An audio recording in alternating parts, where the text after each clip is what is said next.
Good morning, and thank you for joining our third webinar event for Specialty Crops Hour, aka a special week of Crop Hour that is being hosted by the overall agronomy team at SDSU Extension. And as a member of the Extension Horticulture team, I'm very honored to be invited as a special guest. If you don't know me, my name is Kristine Lang, and I'm an SDSU Extension Consumer Horticulture Specialist, and I'm also an assistant professor based here on campus. You might notice that there is just me and Kira in the room today. So Kira is going to be in the background helping drop resources and the survey at the end and all of those fun things. And I am self-hosting. So for that reason, just so I can keep track of things, we have disabled the chat for participants today. Again, keep an eye on that space for any resource links that Kira is able to share with you. But I will be monitoring the Q&A. And again, because I'm flying solo today, I'm going to go through my presentation first and then open up the floor for question and answer because it's just going to be easier for me to keep track. So thanks for bearing with me. If you're here today, hopefully you have some form of an interest in wholesale markets, whether you are currently a commercial producer or if you are considering becoming a commercial producer or scaling up. So if you're interested in what in the world are wholesale markets, I really want this to be the space for you. I have learned very quickly that I had a lot of information that I wanted to share in an hour. So I'm going to be mindful of the time. And I think this is going to be kind of a big picture overview. And I've already pestered other members of the authorship team about the potential to write up some additional resources and do some more presentations on this topic. So if that's something that's of deep interest to you, for more follow-up information, I would actually love to hear from you, and Kira will kindly drop my email in the chat. So feel free to send me a direct message and share, any of the topics that you really enjoyed talking about today, anything that you think I could skip in the future, and anything that you really feel like we should dig deeper on.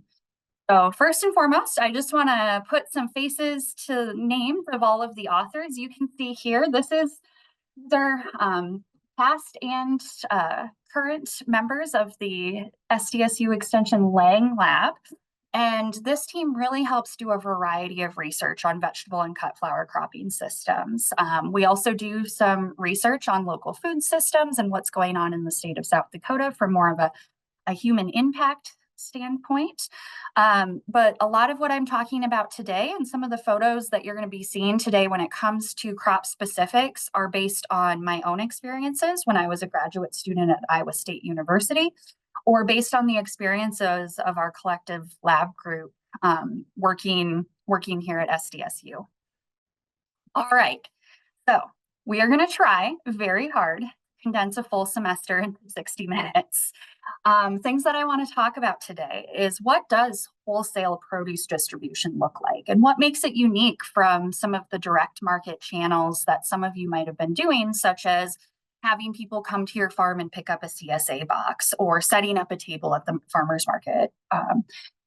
What food safety rules will apply. So my colleagues, Rhoda and Curtis, would be very disappointed in me if I didn't touch on this. So we're going to just get a little bit of an infomercial about that. Did you all know that the USDA has standards for how to grade produce based on size, blemishes, lack thereof, even the color, and suggestions on when to pick the produce?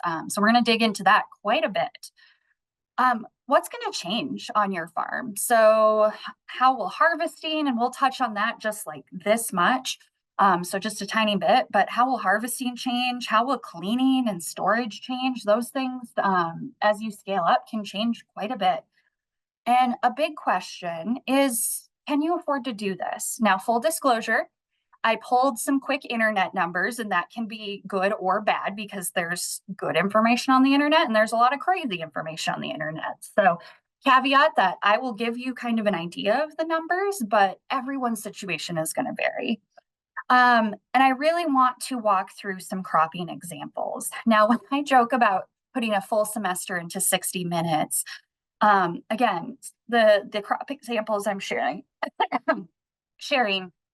are based on my experiences, the experiences of my team, and then also based on information I curated when I taught the local foods harvest and storage course here at SDSU.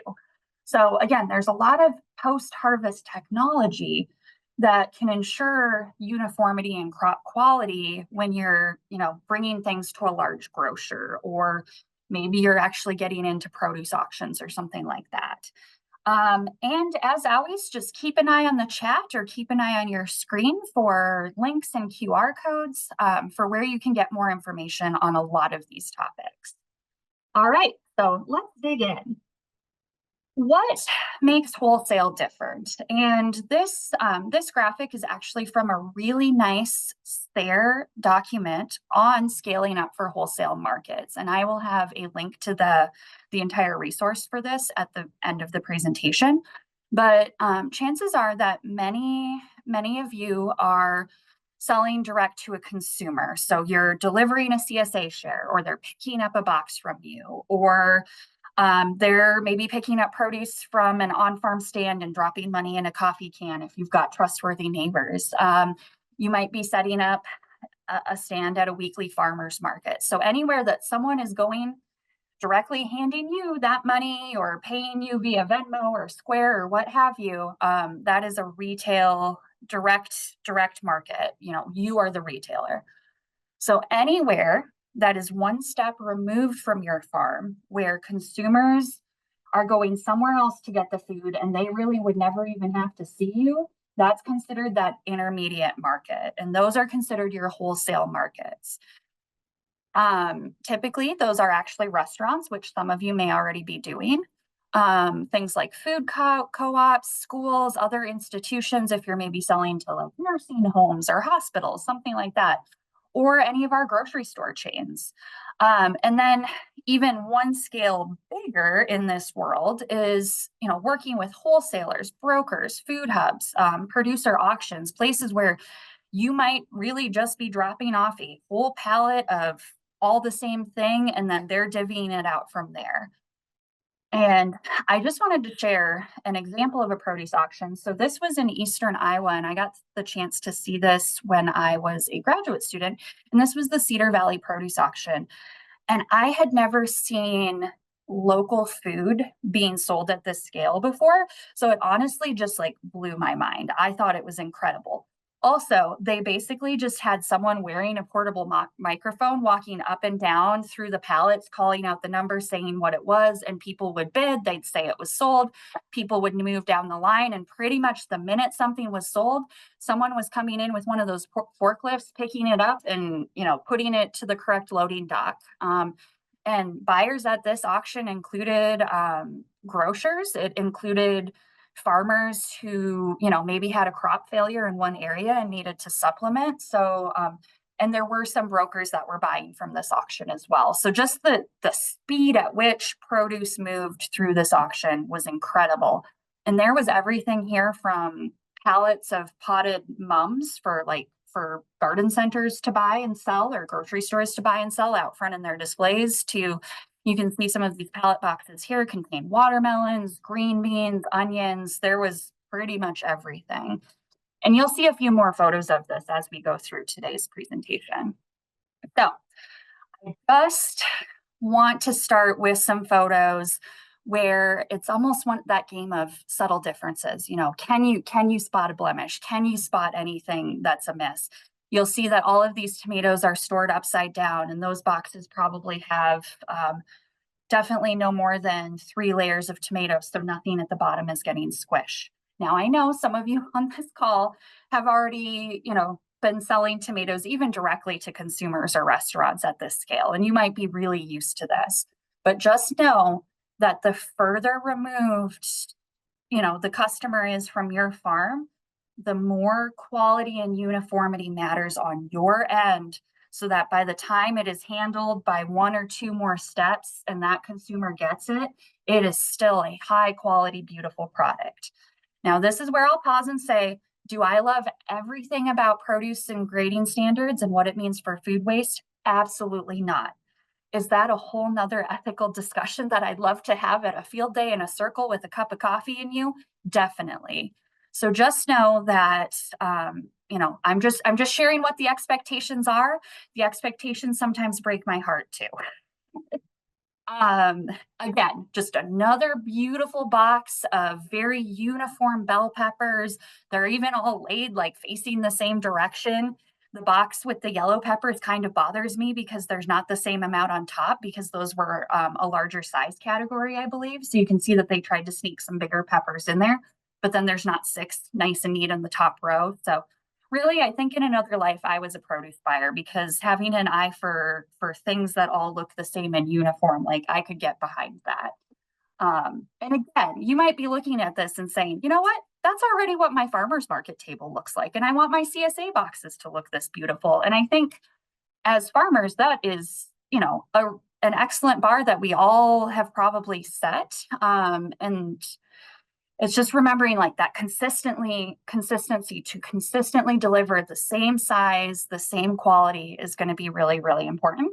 And it does mean that some things are going to get called out or be marked, not good enough for this wholesale market in the process, which isn't to say, maybe there's not someone else who wants that smaller misshapen pepper, or you think about, okay, these are canning tomatoes because they're not perfect. There are things to consider. Now, you always want to make sure that what you're selling is food safe. You don't want to be selling cracked, nasty tomatoes, because those really aren't necessarily safe for canning either, because anywhere that there can be an entry point for mold or a foodborne disease can become a problem for fresh eaten produce or produce that's not canned or, cooked or prepared properly. So again, always do keep food safety at the forefront of this discussion. So I happened upon a really nice article from Penn State University, and I'll have that in a few slides. But I took some of the things that they were talking about in their article and boiled it down to some key recommendations. And it's important to remember for wholesale, especially, and again, a lot of this applies to retail as well, but quality equals repeat sales. But just remember that a produce buyer at a grocery store might have a lot of other people that they can buy from. So you have to be able to set yourself apart for quality, consistency, on-time deliveries, meet the promises you make, have an open line of communication with them. Because a CSA customer, as someone who's signed on to a CSA, we understand that there's inherent crop risk and there's weather and things that are going to go wrong, and we sign an agreement on an annual basis that speaks to that. But grocery stores or other wholesale institutions, if you're selling to a nursing home, for example, they might have 100 residents. Like, they've got to get them fed yesterday. So I don't say this to scare anyone, but be thinking about, what's your plan A for meeting this order? And do you have a plan B or C? Do you have someone else that you can buy backup produce from if something happens on your farm and you need another plan? So just thinking of that redundancy in your cropping systems is going to be really important if you want to deliver consistently to wholesale markets. Uniformity is going to be expected. Anyone who's buying things to set out on a grocery store shelf or prepare for an institution, there's always going to be some food waste and something that happens, but they're going to expect that percentage to be really, really low. So being really picky on your end and thinking about, okay, this is going here, and I'm going to hold this for my own eating or some sort of a discount buy that people are doing directly with me. Totally okay. But uniformity is going to be key. You don't know what buyers want until you ask. So, do some research, consider visiting with other producers and getting their experiences. Again, don't be afraid to ask your buyer, like, what is your expectation? What is do you have a sheet that do you specify certain farm practices? What do you require for food safety plans? When and how do you want things delivered? What size boxes do you want them packed in because it fits best in your coolers or your storage area? And I think the more of that information you can prepare, like, okay, this is a summary of my farm practices. This is who I am and what I do. This is how I handle my produce safely. These are the different ways I can box it. So I think you can take some of that power and keep some of that ball in your court, but you should be prepared to answer those questions or just present that information if you're going to engage in conversations with a wholesale buyer. And again, farm to school, schools are an institutional buyer, and there are some great resources from Anna Tweet and the farm to school team at SDSU Extension about, how to have conversations with schools, how to navigate those relationships. And I know the Department of Education has been doing some workshops to connect schools and producers across the state. So there are a lot of extension resources on farm to school. And even though I don't have a slide on it, I bet Kira can share some information. And for anyone watching this after the fact, if you look up SD State Extension Farm to School, you can find a lot of great resources. And this fourth one, again, because I love insurance, I love protecting ourselves, I love redundancy. My suggestion is document expectations. So have, a lot of your wholesale buyers should, if they're worth their weight in salt, they should be giving you some form of a contract. But if you're going to be growing 10 acres of carrots for one grocery store, crazy example, you need to make sure that they're not backing out of that contract and suddenly you have 10 acres of carrots and you're like, oh my gosh, what am I going to do with this? So even if it's just a very simple contract, and I am far from a legal expert, so when in doubt, have a lawyer look things over if you're concerned about that. But having things documented is going to really protect you so that you have a sale, so that you are meeting their quality expectations. So there's none of this, you deliver 3 pallets of muskmelons and they're like, wait a minute, this isn't what I wanted. I wanted watermelons, or I don't know, something crazy like that. You can say, no. In the contract, you said you wanted muskmelons and that's what you got. Or you deliver yellow peppers and they wanted red pepper. You just never know. So I think documenting those expectations can really set both you and your buyer up for success. All right. So what food safety rules will apply? Now, we hear from rotaburros often on food safety, but I don't think we can stress any of this information enough.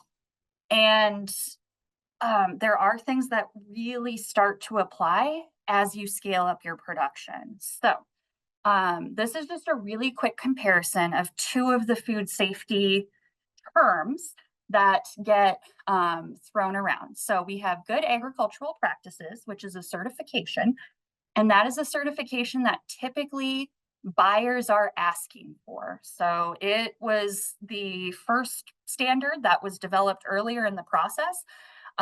It's administered by the USDA or a third party.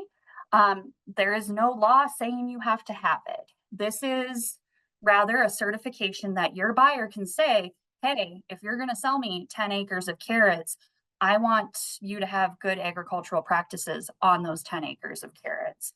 One nice thing about GAP certification is it can be crop specific. So you could focus your plan and your paperwork and your inspection costs on just the carrots and not have to certify anything else if you're not selling it to the same wholesaler or if no one's asking for it. Now, all of this to say, having a food safety plan that takes you from how am I training my employees, what am I doing on my farm, to how is this produce moving off the farm is a really good idea. Again, no one wants to be responsible for making anyone sick. And again, there are some legal ramifications as you scale up production, which brings us to the Food Safety Modernization Act, aka the Produce Safety Rule. This started in 2015, and over the last 10 years, there's been a lot of training and a lot of information about this. And as you hit certain sales limits on your farm, so once you start to exceed $25,000, some of these rules do start to apply to you. So it's important to pay attention to that. And I'll have another slide on that. And if you're ever concerned, like, oh, does this rule apply to me? Dr. Rotaburros would be happy to visit with you. Some pros of the produce safety rule is it applies to anything where the edible portion of the crop could be eaten raw. So it can apply to your whole farm. For example, something like a potato could actually be exempt from the produce safety rule because I don't know about you, but I'm not eating a lot of raw potatoes, which isn't to say we shouldn't still handle our potatoes with good food safety practices. So there is an inspection that follows the produce safety rule, and there is a plan that can be written. And again, Dr. Burrows and many other wonderful extension folks across the region in the United States give really in-depth trainings. And you get about a 2-inch binder of really solid information. And if one person is trained on your farm, that person is then cleared to be a train the trainer. So if you're like the farm owner and listening to this, you can get trained and then train your farm employees. So you don't have to pay for everyone to take this training. And, some of the information is common sense. Like we should all be washing our hands, especially during norovirus season right now. But it can be really easy for that to slip by the wayside when things are busy and people are running in and going to lunch and coming back out to harvest the strawberries. And, just those really simple interventions like solid hand washing and being mindful of where animal droppings are in your field can go a long way in having safe produce, whether it's for yourself, for retail markets, or for wholesale markets. Um, so you're going to want to talk to Rhoda about this if you have any questions, but she has a really nice FAQ on, does the FSMA rule apply to me? So once you start, if you are going to scale up to the point that you're getting over $500,000, you and over 50% of your food sales are to wholesale markets, you are going to fall under full FSMA regulations. You're going to need a plan. There are going to be some water testing requirements. You'll be required to train your employees. You'll need to have a plan to recall produce if, oh no, this pallet of peppers that went out, we realized after the fact that it came out of a field that was flooded with water from like a feedlot or some crazy combination of things. And for some reason, we got out there and harvested it and shipped it out. Again, none of you are going to do that, but in the event that happened, you would need a way to have a traceback system where, okay, grocery store that I sold this produce to, we're looking for lot number 2025 August 10th, and anything with that sticker on it or anything with, any of those boxes that went on your shelves, like you need to pull that right now or people are going to get sick. So you need to have some of those recall processes. Again, worst case scenario, I don't mean to scare anyone. It's just a matter of you want to be prepared. All right. And again, this could be a whole presentation unto itself, but what if I want to start selling across borders? What if I want to start doing value added products and processing my tomatoes into salsa and then wholesaling that into all of the Hy-Vee grocery stores or something like that? The best thing to do is step one, check out this article on selling food retailly in South Dakota. And Curtis has great information on, he can do evaluation of food products if you want to develop a recipe. He can do evaluations of canned goods so that it's safe. He can help with nutritional requirements and labeling for retailers.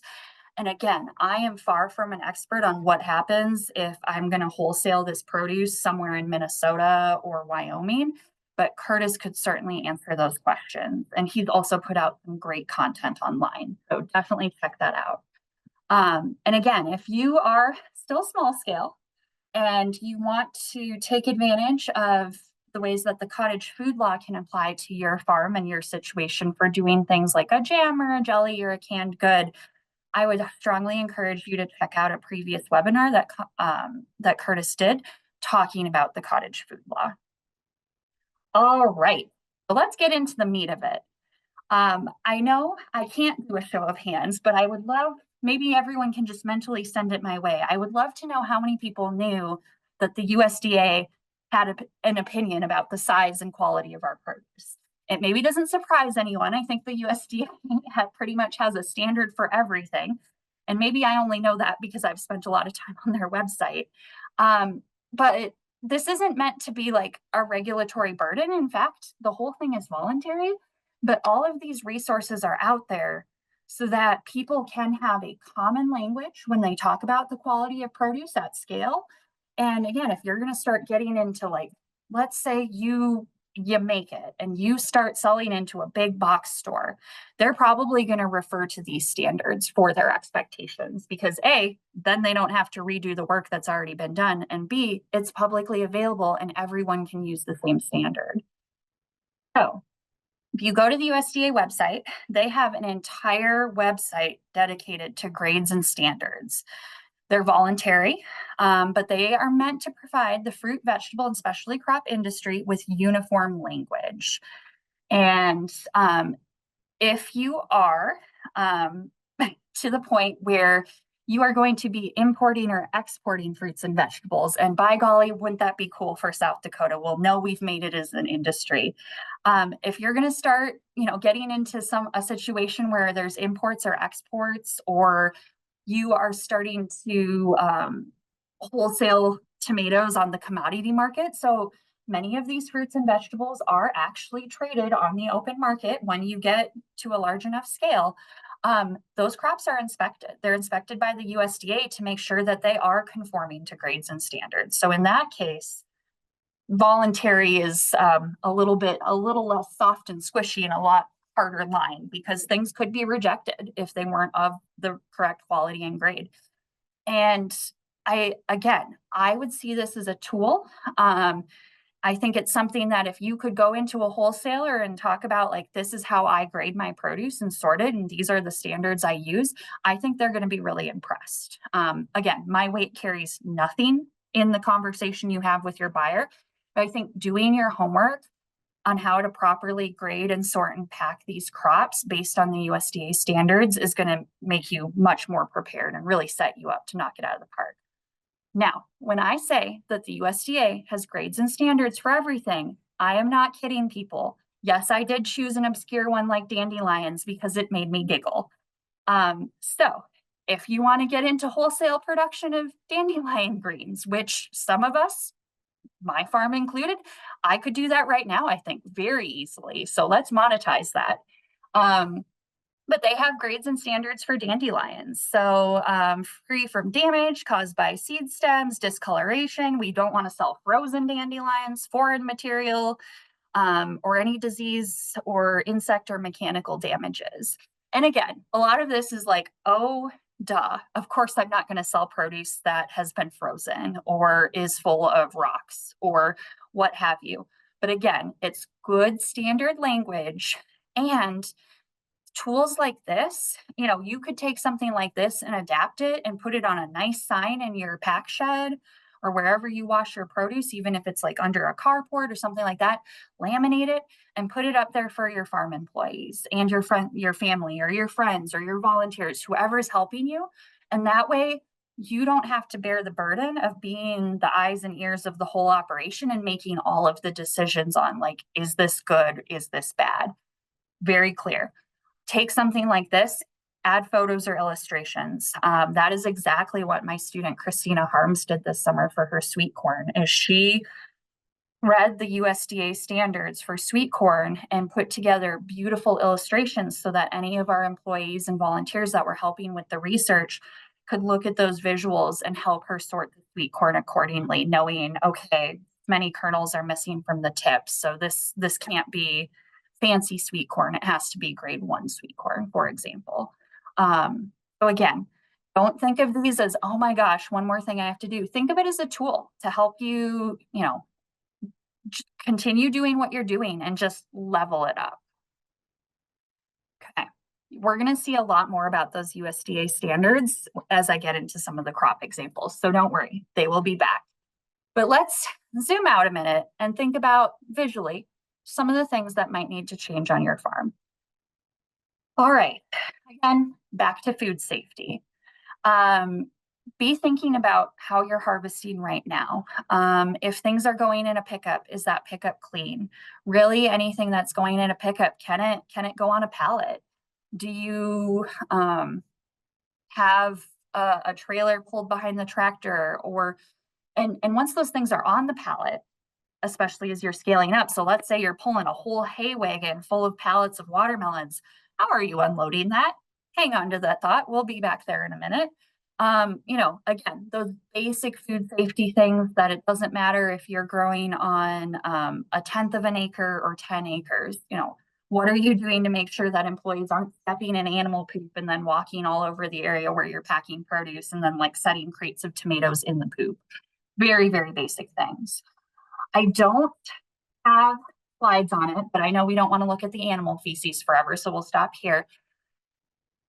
Again, we could do 3, 4, 5-part series with farmer interviews, which would be really fun, just on scaling up with equipment. If you're going to do 10 acres of carrots, you're probably not digging those by hands. Please don't dig those by hands. Get a chain digger or an undercutter or some mechanization. If you're doing 20 acres of potatoes, you probably are going to use a potato digger. If you're getting up to 10 acres of tomatoes, you're still picking those by hand, but hopefully you have an army that you can hire to help you do that and harvest. So just be considering as you scale up production. I'm kind of focused on what happens after it leaves the field, but there are a whole lot of considerations before we even get to that point. And again, that SARE scaling up for wholesale markets has a nice kind of hypothetical situation of, let's say you're scaling up to 20 acres. Here's kind of some of the basic equipment you're going to need. And a lot of it is to try to mechanize as much harvest as you can. I'm showing an example of a pack wash station. I really like this one. It's from Kansas State University, one of their remote research farms. I like showing this because your pack shed doesn't have to be a fully enclosed building to be food safe. Now, if birds start flying in here and nesting and pooping all over everything, we certainly do have a problem. So you need to maybe be thinking about some screens or some ways to close things up or keep things covered. So that's not an issue moving forward. But things like a carport or a modified tent or anything under cover can be great wash pack stations. Again, the goal is to keep birds from pooping out all over everything. And it's nice to have some shade when you're packing that produce, both for your workers and being mindful of the things that are really sensitive, like lettuces, brassicas, to being harvested and hot. So there's a lot of produce that we want to try to cool it as quickly as possible. So that's why shaded areas can be really important. Something I'm going to pick on a little bit is from a food safety perspective, we really want everything up off the floor. So if I was to redo this layout, I would add some plastic pallets under all of the bins and buckets that they have sitting there, just so nothing's sitting on the floor. It prevents things from getting muddy or dirty. Or if I'm using those stacks, maybe I take all of them in that bottom bucket, just stays on the ground. But again, an example of a wash pack area, storage of harvest bins, things like that. All right, we talked about grading. So I've got a jillion crates of tomatoes and suddenly I'm worried about the size. How in the world do I sort effectively and, quickly? You can get really good at visually grading things and training your employees to do so. My student Alexis Barnes, before she graduated, and I, for pepper sizes, we took different pieces of paper and cut them to size to be like, all right, if we set the pepper on this piece of paper and we can see the piece of paper, the pepper's too small and it needs to go down a size category. If it covers this piece of paper, great. Then it goes into the larger size category. So you can have quick visuals like that. I show this table because this was my best friend in grad school. I get 0 credit for building it. It was the farm staff at Iowa State who built it before I started, but they built this grading table and it was essentially conveyor belt type material. And there were 3 layers and I would gently pour slicing tomatoes over that top layer. And any tomatoes that were smaller than that top whole size would fall through the next size and the next size. And if they were smaller than all 3 whole sizes, you can see here, they would roll down the ramp and they would be considered a cull tomato. And if they were small but good, maybe the students would take them home and consume them or can them, but we weren't going to sell or donate that produce because we wanted to sell and donate high quality produce. And then as you pick things off of each layer and put it into the appropriate bins, after checking it for cracks and blemishes and issues with yellow shoulders, things like that, we'd lift that layer up and then we'd sort the next layer and so on and so forth. So still not mechanized, but still a lot easier than trying to eyeball thousands of tomatoes and go, is this 2 3/4 inch or 2 1/4 inch? Because, well, I probably could have eyeballed it at the time because I had looked at so many tomatoes, but I certainly couldn't do it anymore. So this is an example of, kind of a home built grading situation. There are lots of ways to mechanize depending on your budget and creativity. This is a simple sizing table that can be purchased for a couple $1,000. And this one happened to be sitting at K-State University, but similar to my tomato sizing table, tomatoes would very intentionally be dumped on one side of the conveyor, and anything that was smaller than you would sort small to big in this case. So the smallest tomatoes would drop out first, then the second smallest, then the last set, so that at the end you would have your largest tomatoes. On the right, you can see, I don't have a picture of the full apple sorter, but for anyone who has ever been involved with a large commercial apple orchard, there are some old school kind of chain-based equipment where apples bounce across it, and part of that is to get like the stems, the leaves, the dirt out of there, and then it spins, and based on the weight of the apple, smaller apples drop out first, larger apples spin longer, and you can size your apples that way. If you Google produce sorting equipment, you could literally spend millions of dollars. So, for operations like produce canning operations or places that are distributing to, like, let's just pick on Walmart briefly, someone who's wholesaling to Walmart, there is somewhere along that line a washing and sorting machine that is cleaning that produce. It might even have a laser eye and be sorting it by color. So anything that's not the right quality, if the orange peppers aren't orange enough, they would be called out. You can get highly, highly mechanized. Again, some stretch goals for those of us in South Dakota. I want to show this video of a mechanized wash line, and I'll just illustrate a little bit of what's going on. So they're taking all the tomatoes, setting them on the conveyor belt. I wasn't brave enough because I didn't want the farm manager to yell at me. I wish I would have brushed aside the little flaps so that you could see what was happening. But when those tomatoes passed through, there were soft brushes that were spinning under them and propelling them forward. And then there were overhead sprinklers washing that produce from above. And it was a gentle water stream. And you could see how it was draining out the bottom. And then when they come out the other side, the bouncing and spinning again is on soft brushes, and that's to help get that produce dry. And then this last attachment where it's slowly spinning is meant to allow people to visually sort that produce. And as those tomatoes slowly turn, they were also meant to be dry so that you weren't like towel drying them or anything, because that could be another food safety issue. So that's an example of a wash pack line for sensitive crops. So this could be used with things like tomatoes, peppers, cucumbers. So some of those softer, more delicate crops, you could use it with squash if it wasn't very dirty. So things like zucchini, any of your summer squashes, it would be great for. As things get dirtier, we want to use some heavier duty washing methods. But again, not saying that you have to go out and buy a bunch of equipment, but be considering how you're going to wash produce and have things be high quality. I put this slide here. So we've gotten to the point where we've washed the produce, we have everything sorted, life is great. I just have some simple pint baskets here.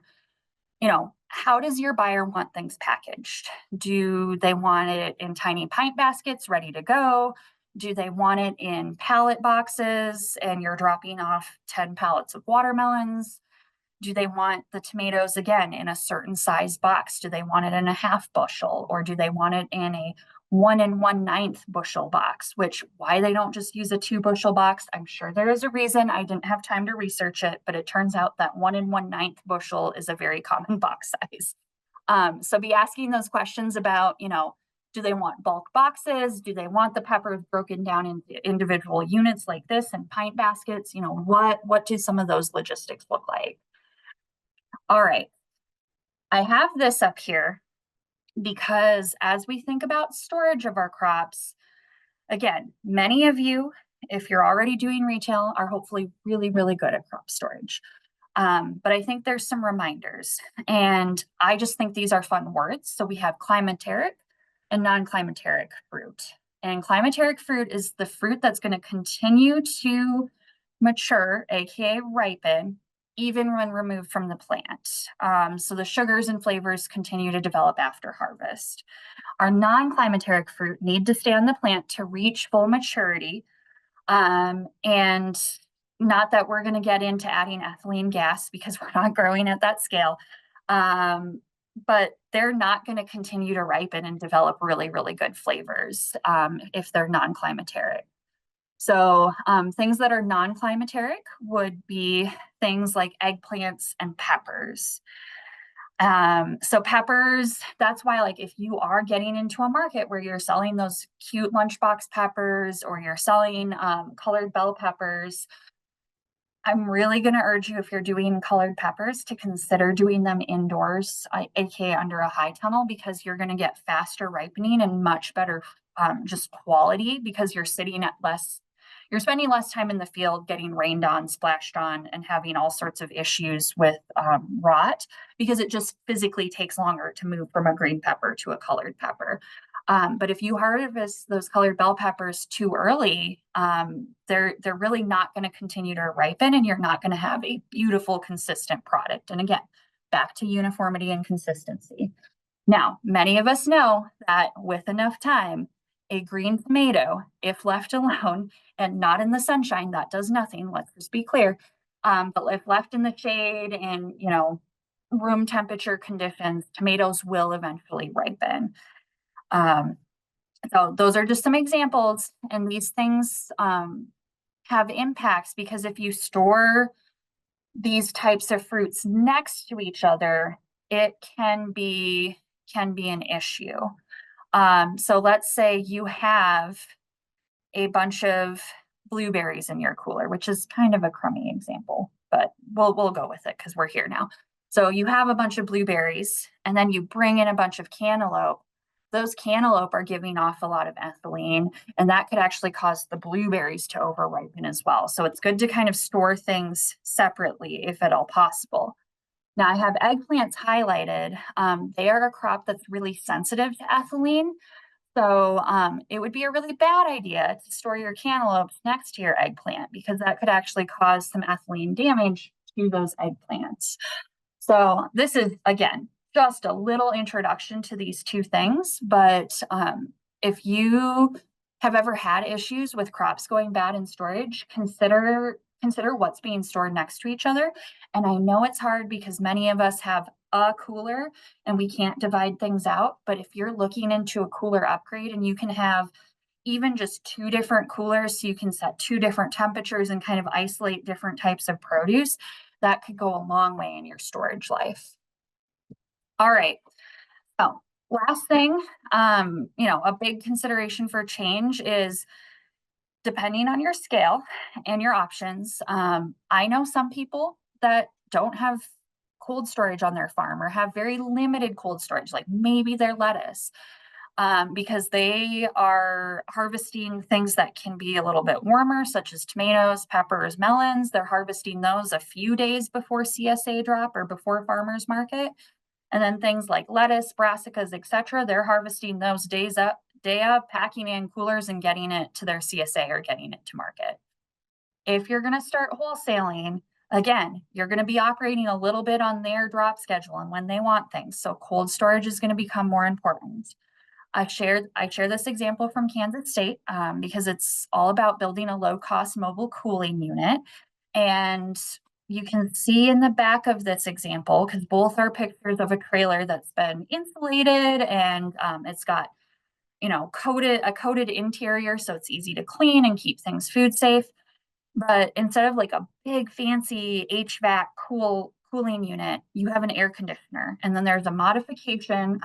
There was a little tool that was invented called a CoolBot that can be hooked to most air conditioners, and it tricks the air conditioner into cooling below, 60 degrees. That you can actually have a cooler that stays at 38 to 40 degrees, or even a little bit colder than that. So you need to kind of check the specifications on your air conditioner, and there would be more information on how to do that in this article. But if you're really looking at scaling up for wholesale, it might be time to look at some of those larger infrastructure options. All right, and I want to bring back another produce picture. So you can see here, everything is packed in the really nice fancy wax boxes. I know that those things aren't exactly cheap, and it's going to be especially painful because these are going to be single use. Those are probably gone off the farm, but you can see here, these are examples of half bushel boxes. You can kind of get a sense of the volume, and you can see here, bulk palletized onions. You might find that they want the onions bagged and then put in pallet boxes with lids so that they can stack lots of them. There could be a variety of ways that people want things sold. So, how should wholesale produce be packed? Again, we're going to go back to ask your customer what they want and document it so that you're meeting their expectations. After you hear what they want, and if they're like, you know what, what's easiest for you? Then think about, what is the lowest input option for your team? And this isn't about cutting corners, but it is about thinking about a profit. So really consider, what are all of these things going to cost you? How much time do you have for packing produce? If you can pack in bulk versus having to separate things into pints and quarts and flats, it's going to go a lot quicker. Obviously, quality control is still really important. We're not going to be stacking those tomatoes more than a few rows deep, or our quality is going to go out the window. How much space do you have for storage? How much space does your buyer have for storage? Again, what are their specifications? And again, the more stuff you can put on pallets, and getting a pallet jack, just think about the wear and tear on your body as well, because you and your physical health are important. And be thinking about the costs. Again, if you're investing in a lot of wax coated boxes that you're never going to see again, or if you're investing in, pulp-based pint containers or mesh pint containers, there's a cost associated to all of that. The great news is there is a whole industry dedicated to boxing and packaging. I've walked around a vegetable trade show in Michigan before, and I swear half the displays were just trying to sell me things to pack produce in. So know that there are options. I would, look at 3 to 4 vendors, get quotes, get comparisons, but also be thinking about, is it just in time buying where I can kind of buy as needed throughout the season because I don't have room to store this? Or do I have the room, and does it make more sense for me to buy in bulk at the beginning of the season and I've got the room to store all of this? So there's going to be some more considerations with packaging. Again, look at your current suppliers, explore new options, see what's out there. Know what should be packed by weight versus volume. So are you going to need to purchase some additional heavy duty scales so that you're getting things at the right weight? Because there are differences. And if you want a great look at some common wholesale packing methods by crop, again, Penn State had this really nice article, and I just picked one for peas. So their suggestion was packing in 10-pound or half bushel produce boxes. So again, they gave us a weight option or a volume option. They give some storage conditions, and cooling should be forced air cooling or pack in ice. So again, if you don't have a good enough cooling situation, you might need to be considering supplements. All right, will you need to invest in new packing materials? The answer is probably yes. And I was just trying to pull, again, some examples. This is a whole rabbit hole of, kind of fun if you're into storage and organization, but cardboard pallet bins. I will say that I have donated produce before to Feeding South Dakota, and they were really kind. And because we were donating the produce, they actually gave us a couple of these pallet bins so that we could sort squash into it and then deliver it to them. So again, if you're looking at donating, just a note that maybe I just met the right person in the right moment. But they were willing to give us a pallet bin so that we could pack up our produce and donate it to them. And again, that was about making it easier for them as a recipient. Most wholesale buyers are going to expect you to probably bear the burden of these costs. Even more rubber bands, depending on how you're bunching different things, pints and quarts, and those can be clamshells, so that thin, clear plastic. Those can be pulp, where it's kind of the green papery material made into a little basket, or those can be mesh. And again, where in the world are you going to store all of this? Okay. This is Kristine's slide where I fell down the rabbit hole of numbers. And again, where you live, what you buy, these kind of assume new. These assume you're not, building it, for example. Your costs can vary widely. And if you're going to start investing in this equipment, take a step back and look at your farm situation and figure out, where you're going to store all of this? Where is it going to live? How are people going to use this equipment and move around it?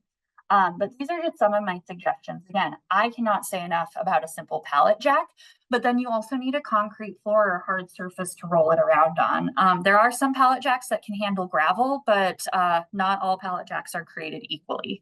And the rougher and tougher ones that can handle more weight are definitely more expensive. If you're going to be unloading and loading a lot of things, again, be thinking about your body.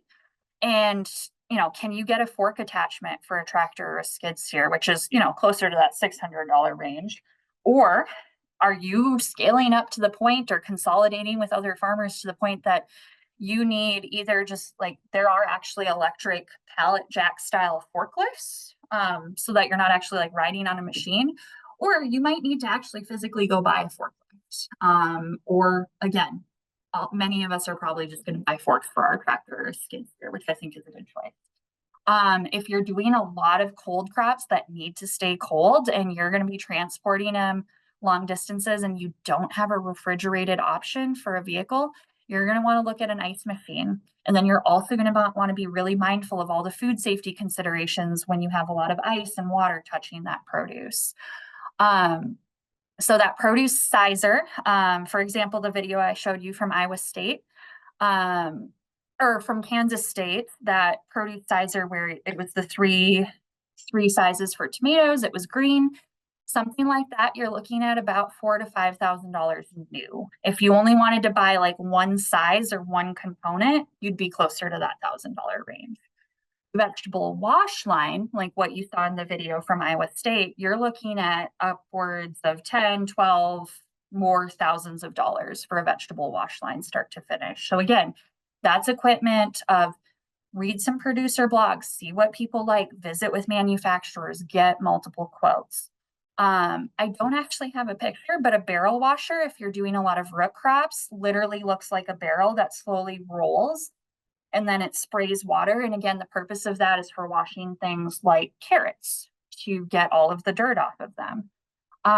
If you're doing like dunk tanks for washing any of your greens, getting a green spinner that's commercial grade, basically think of it as the spin cycle on a washing machine. You can do that for $500 or well over 4,000 if you want a really big green spinner. There are also really cool farm hacks for how to take an old washing machine, modify it to be a green spinner. And I know that Cedar Creek Gardens once did a workshop on this. And I believe South Dakota specialty producers may even have a webinar on how to do that. If you're going to expand that cooling space, you're going to need this 2,000 foot cubic walk-in cooler. I took that suggestion directly from the SARE article. So this would be the recommendation for a 20-acre vegetable farm. And brand new cooler, you're looking at $15,000 to $30,000 plus easily to get a cooler like that. And if you're going to start transporting a lot of items, a refrigerated truck, I tried to pull numbers on like a 20 foot long refrigerated truck. you're looking at 25 to 60,000. So again, that's where opportunities to retrofit a trailer with a cool bot start to look really cost effective. So I don't share this slide to scare anyone. I just share it to get people thinking about what things cost and how you're going to make a profit on wholesale. All right, so can I afford to do this? I definitely forgot a slide for you, so I'm going to see if Kara can pull it for me. But if you go to Iowa State University Extension and look up vegetable enterprise budgets, you can get a really nice economic website for a variety of vegetable crops where you think about what you're growing, how much you're growing, your key input costs, so your seed, your fertilizer, your labor, your time to pick it, your time to plant it, all of those things, and then what you can sell it for retail versus what you can sell it for wholesale. Your equipment costs, spreading out your equipment costs if you're making new purchases like the refrigerated truck and the cooler. I really encourage you to sit down and run some numbers when it comes to scaling up. And I've cited a variety of resources. We have some great ones here at SDSU, but it's hard to beat those economic analyses that have been done by Iowa State University. And they have it for, again, well over 15 different vegetable crops that you can really crunch the numbers and see, can I afford to do this? And, doing some of that work ahead of time before you start speaking to buyers, put some of that power in your hands because all right, this is what I need to wholesale this product for. Each half bushel box of green beans needs to go for this price or I can't do it. This doesn't make sense to scale up. Please do some of that math before you plant the 20 acres of green beans because I want to see everyone be successful. All right. So I've thrown out a lot of numbers, some infrastructure investments. How in the world am I going to pay for all of this? Again, run the numbers, be mindful of setting your prices, but know that there are grant opportunities out there. So there are public funds. Now I add the asterisks because there's obviously some unknowns in the world of federal funding right now. So, just stay tuned, hang on for the ride. It'll settle down. I'm very confident of that. I can't promise that all of these opportunities are going to be open every year, but do keep an eye out. And you can't get the funds if you don't look and you don't apply. So consider doing that. Visit with your local farm service agency. Remember, all of you, if you are a vegetable farm that is growing enough to be valued at $1,000 or more. And so for anyone that's already selling, you are a farm. You might just need to get the borders of where you operate a farm or where you own a farm designated on an FSA map, but you could apply or look into ownership or operating loans. South Dakota Specialty Producers has an awesome overview of state and federal resources. Anyone who was on my producer email list, and if you're a producer listening today and you're not on that list, send me an email and I'll put you on it. But the USDA FSA has a special program for marketing assistance for specialty crops, and that was a payment-based program. So that one was not a loan, it was a payment-based program, and the deadline just close on January 10th of this year. So pay attention, and let's hope another deadline rolls around. And I'd be remiss, it can't specifically go for infrastructure, but if there's some things that you're looking at for scaling up, marketing specialty crops, getting more people to eat your good produce, the specialty crop block grant is under the Ag Marketing Service of the USDA. So it is a marketing-based grant, and it's administered at the state level. So if you have questions about that, please go to the South Dakota Danner website and read up on that, and know that those applications are due March 23rd, 2025. All right. I would love to say that I could give you examples of quality control with unique crops, but I think what we've learned is that we are going to need a part 2 of this webinar, for which I very much apologize. But I would love if people would be willing to shoot me an email and tell me what crops they're most curious about and maybe what time of year they would like to see that webinar happen. So we're going to end here instead because I don't know that any of you or Kira wants to hang out with me for another hour. So Just know that I would like to expand this series, and I would love to hear from you on what crops you'd like to learn more about. So we'll consider this the basics of wholesaling, and then we'll dig deeper. Okay. Great resources. Again, you might already own these books or have them at your disposal. You know, we're always hesitant to say go out and buy this specific thing when we're SDSU Extension, but I really do believe in research-based information, and these two resources are excellent research-based information. So if you're looking for really solid ways to grow vegetables on your farm, and you love tables and charts and graphs, and you don't like reading pages and pages of text, Knott's Handbook for Vegetable Growers is for you. I have the old version with the green and line drawn cover.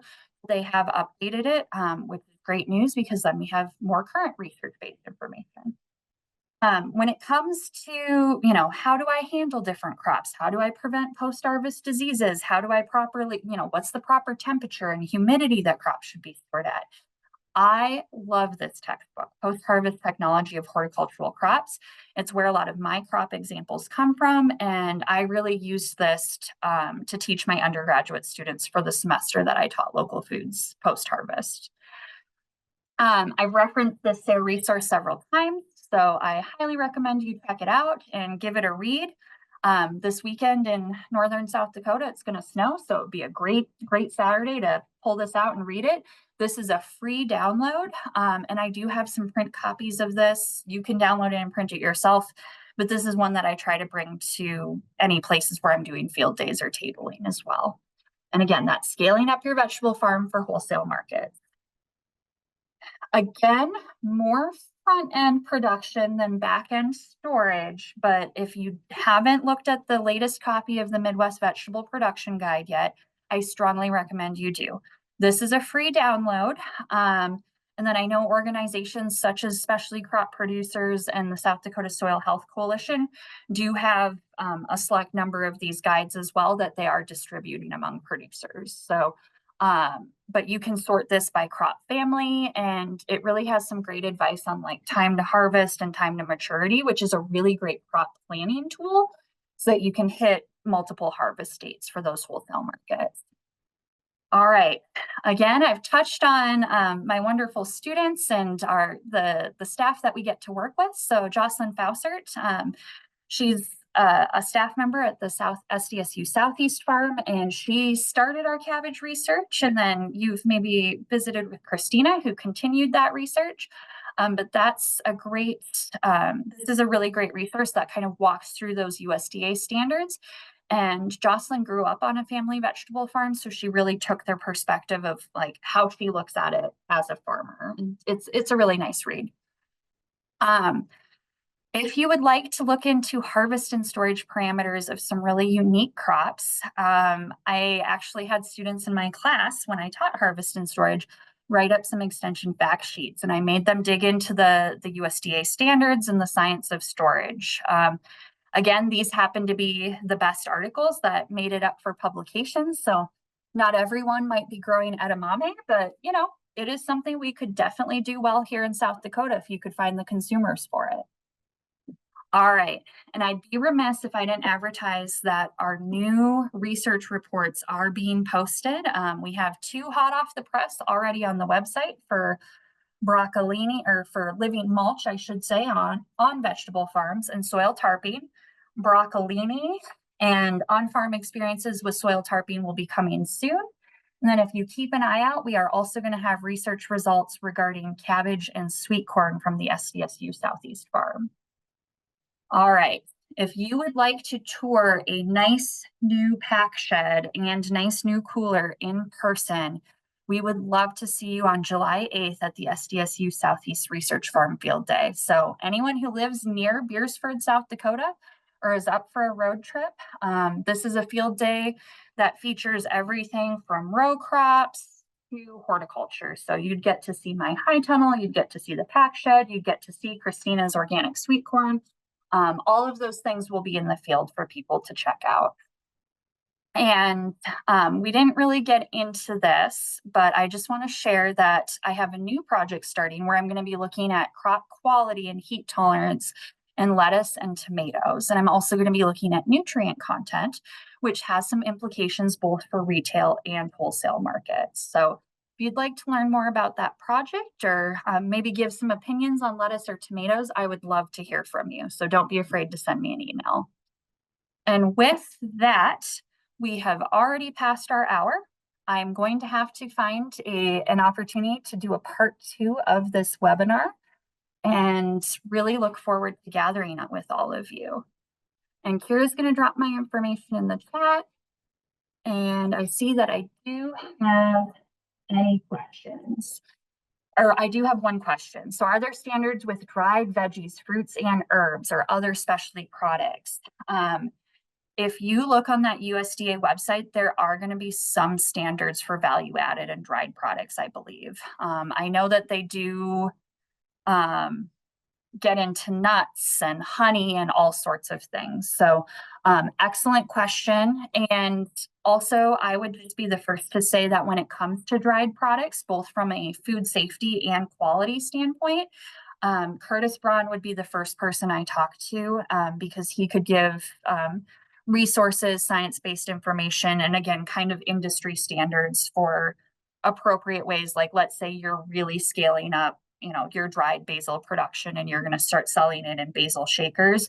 I would talk to Curtis because there's going to be, you're probably going to want to document like what's your drying process, and then you're going to still have to have a nutritional label on there that says, your name, the quantity of basil, the ingredients, basil, etc. So I hope some folks walked away from here inspired to scale up. And again, we're going to have field days and events this summer that focus on research, and we want to help more people get started in farming. But the next direction I want to go with my program is to really start to support people in scaling up in a way that makes economic sense and, financial sense and is, good for you and your farm. So with that, I will bid you adieu from this week of Specialty Crop Hour. And if you've enjoyed this program and would like to learn about some other crops, please tune in next week as Crop Hour will continue for several more weeks, and there's lots of really cool things to learn. All right, have a great day, everybody.